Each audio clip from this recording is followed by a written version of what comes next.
আসসালামু আলাইকুম। জাতীয় রাজস্ব বোর্ডে আরো একটি নতুন বিজ্ঞপ্তি প্রকাশিত হয়েছে। মূল যে বিজ্ঞপ্তিটি সেটি কিন্তু আপনারা স্ক্রিনে দেখতে পাচ্ছেন। এবং এই বিজ্ঞপ্তিটি প্রকাশিত হয়েছে দেখেন ৬ ফেব্রুয়ারি ২০২৫ খ্রিস্টাব্দে।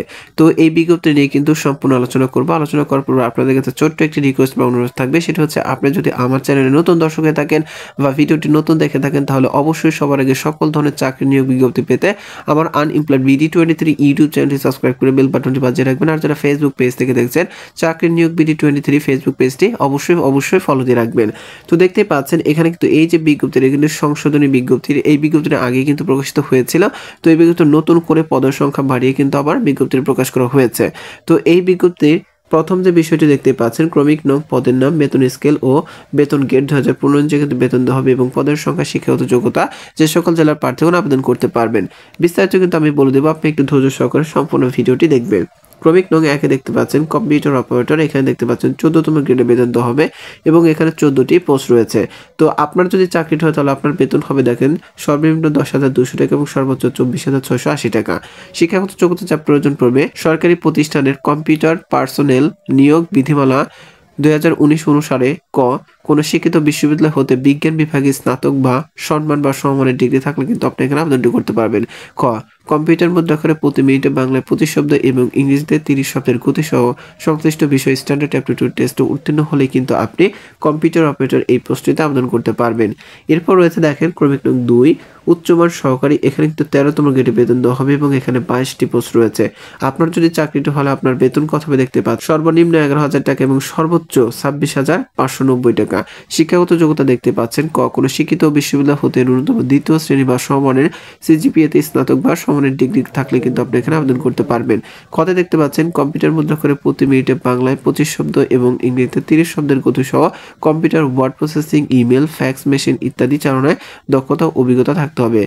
কম্পিউটার ব্যাপারে অবশ্যই দক্ষতা থাকতে হবে, তাহলে কিন্তু আপনি এখানে আবেদনটি করতে পারবেন। এরপর রয়েছে ক্রমিক নং 3 60 মুদ্রাক্ষরে কম্পিউটার অপারেটর, এখানে দেখতে পাচ্ছেন 14তম গ্রেডে বেতন দেওয়া হবে এবং এখানে 35টি পোস্ট রয়েছে আপনি কিন্তু দেখতে পাচ্ছেন। শিক্ষাগত যোগ্যতা এখানে কিন্তু দেওয়া রয়েছে, আপনি দেখতে পাচ্ছেন কোনো শিক্ষিত বিশ্ববিদ্যালয় হতে ন্যূনতম দ্বিতীয় শ্রেণী বা সমমানের সিজিপিএতে স্নাতক বা সমমানের ডিগ্রি। ষাটলিপি ও কম্পিউটার মুদ্রাক্ষরে প্রতি মিনিটে যথাক্রমে বাংলায় 45 এবং ইংরেজিতে 70 শব্দ টাইপ রাইটিং এর গতিসহ computer word processing, email, fax machine ইত্যাদি চালানোর দক্ষতা অভিজ্ঞতা থাকতে হবে। কম্পিউটার ব্যবহারের অবশ্যই দক্ষতা থাকলে কিন্তু আপনি এখানে আবেদনটি করতে পারবেন। তো এরপর রয়েছে ক্রমিক নং 4 কিন্তু আপনি দেখতে পাচ্ছেন অফিস সহকারী কম্পিউটার মুদ্রাক্ষরিক বা অফিস সহকারী, এখানে দেখতে পাচ্ছেন 16তম গ্রেডে বেতন দেওয়া হবে এবং চাকরিটি আপনার হলে আপনার সর্বনিম্ন বেতন হবে 9,300 টাকা এবং সর্বোচ্চ 22,490 টাকা। এখানে কিন্তু দেখতে পাচ্ছেন 9টি পোস্ট রয়েছে। শিক্ষাগত যোগ্যতা যা প্রয়োজন পড়বে কোনো শিক্ষিত বোর্ড হতে ন্যূনতম দ্বিতীয় বিভাগ বা সমমানের জিপিএতে উচ্চ মাধ্যমিক সার্টিফিকেট বা সমমানের পরীক্ষায় উত্তীর্ণ, অর্থাৎ আপনি এখানে কিন্তু এসএসসি বা ইন্টার কমপ্লিট করে আবেদন করতে পারবেন। যে কোনো বিভাগ থেকে নারী পুরুষ উভয় বাংলাদেশের 64 জেলা থেকে কিন্তু আপনি এখানে আবেদনটি করতে পারবেন। কথা দেখেন কম্পিউটার মুদ্রাক্ষরে প্রতি মিনিটে বাংলা 20 শব্দ এবং ইংরেজিতে 20 শব্দের টাইপিং রাইটিং এর গতি সহ computer word processing, email, fax machine ইত্যাদি চালানোর দক্ষতা অভিজ্ঞতা থাকতে হবে। এরপর দেখতে পাচ্ছেন ক্রমিক নং 5 ডাটা এন্ট্রি বা কন্ট্রোল অপারেটর, এখানে 16তম গ্রেড এবং এখানে 34টি পোস্ট রয়েছে দেখতে পাচ্ছেন। আপনার চাকরিটা হলে আপনার বেতন হবে সর্বনিম্ন 9,300 টাকা এবং সর্বোচ্চ 22,490 টাকা। তো এখানে দেখেন শিক্ষাগত যোগ্যতা কোনো শিক্ষিত বোর্ড হতে উচ্চ মাধ্যমিক সার্টিফিকেট বা সমানের পরীক্ষা উত্তীর্ণ।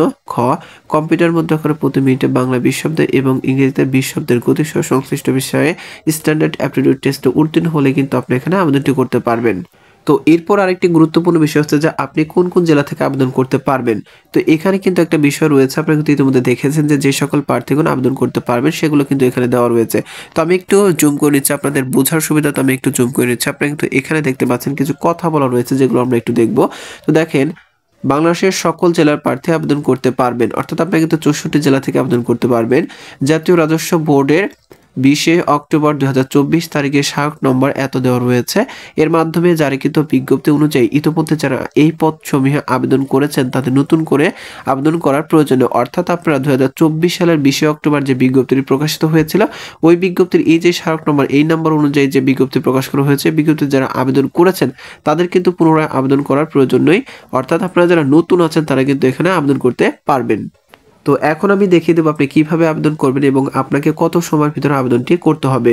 তো এখানে দেখতে পাচ্ছেন অনলাইন আবেদন ফর্ম পূরণ এবং পরীক্ষা অংশগ্রহণের ক্ষেত্রে নিম্নবর্ণিত শর্তাবলী অবশ্যই অনুসরণ করতে হবে। ক, প্রার্থীকে জন্মসূত্রে বাংলাদেশের স্থায়ী নাগরিক হতে হবে। কোনো প্রার্থী বিদেশি নাগরিক বিয়ে করলে বা বিয়ে করতে প্রতিজ্ঞাবদ্ধ হলে তিনি আবেদনে অযোগ্য বলে বিবেচিত হবেন। এই বিষয়টি কিন্তু আপনারা বুঝতে পেরেছেন।